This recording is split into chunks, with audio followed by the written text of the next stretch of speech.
Melalui kegiatan mengamati, siswa dapat mengidentifikasikan ciri-ciri puisi dengan benar. Siswa dapat menyajikan hasil pengamatan tentang ciri-ciri puisi secara terperinci.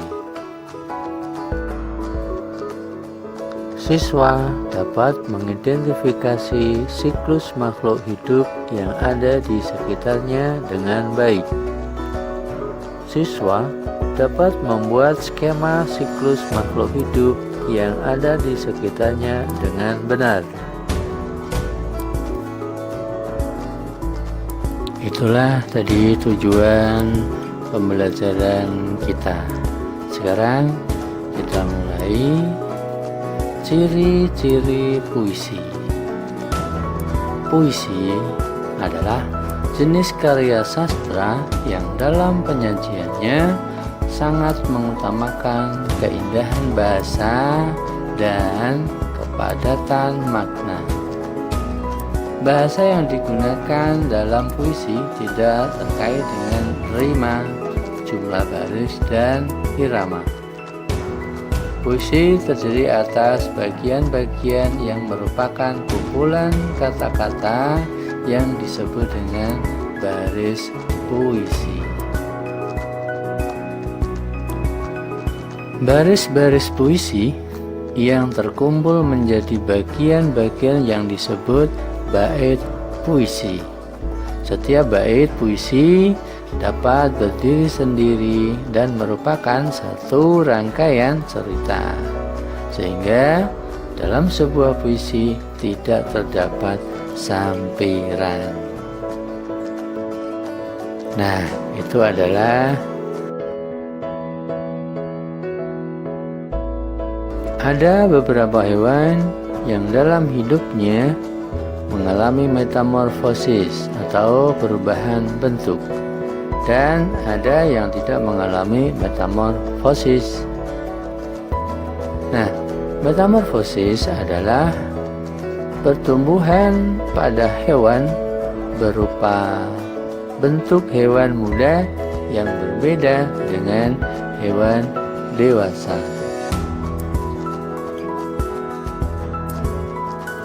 Sebagian hewan mengalami siklus hidup tanpa metamorfosis. Siklus hidup tanpa metamorfosis itu merupakan proses pertumbuhan yang tidak mengalami perubahan bentuk tubuh. Contoh, ada kucing, ayam, bebek, ikan, burung, dan kelinci. Itu adalah beberapa contoh hewan yang tidak mengalami metamorfosis. Sekarang kita bahas satu-satu. Siklus hidup ayam. Berikut adalah tahapan pertumbuhan pada ayam. Ayam menghasilkan anak dengan bertelur. Telur ayam perlu dierami kira-kira 21 hari agar dapat menetas. Setelah pertumbuhan bakal anak ayam di dalam telur sempurna, telur menetas menjadi ayam. Sehingga menetaslah ayam. Anak ayam tampak lucu dengan bulu-bulu halusnya. Makin lama, anak ayam tumbuh makin besar. Bulu-bulu halus berubah menjadi bulu-bulu seperti induknya. Bulu ayam dewasa lebih besar dan memiliki semacam poros di tengahnya. Setelah dewasa, ayam berkembang biak dan menghasilkan telur. Nah, dari telur ini, siklus hidup ayam yang baru dimulai.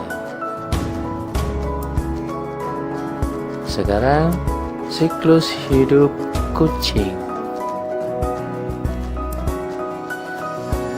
Berikut adalah tahapan pertumbuhan pada kucing.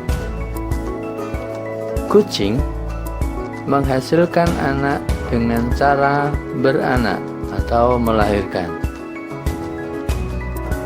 Sebelum anaknya lahir, kucing dewasa mengalami masa mengandung selama 60-70 hari. Setelah itu, lahirlah anak kucing yang belum dapat bergerak dengan lincah dan belum dapat makan sendiri. Dia hanya menyusu pada induknya. Setelah umurnya lebih dari sebulan, barulah anak kucing dapat makan makanannya selain susu. Sejak lahir sampai dewasa, tubuh kucing tidak berubah bentuk, hanya ukuran tubuhnya saja yang bertambah. Setelah dewasa, ukuran tubuh kucing makin besar, gerakannya makin lincah dan memiliki rambut lebat. Kucing dewasa dapat memanjat dan meloncat dari tempat yang tinggi. Nah, itu adalah siklus hidup kucing. Sekarang kita lanjutkan siklus hidup kelinci. Berikut adalah tahapan pertumbuhan pada kelinci. Kelinci merupakan hewan yang melahirkan anaknya. Sebelum melahirkan, kelinci dewasa mengalami masa mengandung, kira-kira 29-31 hari. Setelah itu, lahirlah kelinci kecil dan belum ditumbuhi rambutnya.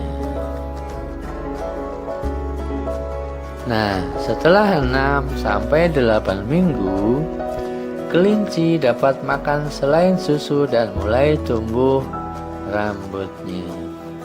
Sejak lahir sampai dewasa, tubuh kelinci tidak berubah bentuk, hanya ukuran tubuhnya yang bertambah besar.